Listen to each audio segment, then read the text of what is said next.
DeLorean DMC-12. This iconic movie car tends to get a lot of hate in enthusiast circles, but under all that stainless steel was a fascinating idea.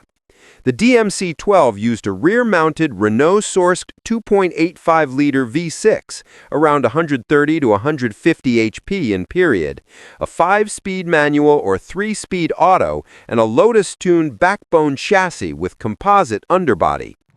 Gull-wing doors and brushed steel made it a rolling spaceship. The car needed more power and less weight, but the bones were right. Mid-engine handling feel, an emphasis on materials, and an identity no other coupe could touch. A proper return would keep the doors, the steel look, and the engine behind the seats, but fix the performance. A compact plug-in layout cleans up the old sins without muting the grin. The gull-wing doors and brushed steel vibe probably need to stay, but paired with a 2-liter turbo driving the rear wheels and a strong front e-motor for instant shove. A curb weight under roughly 3,600 pounds, bonded aluminum and molded composites would keep responses crisp. Well, that might seem a bit too advanced for the DMC-12, but hey, that exterior still screams high-tech, right?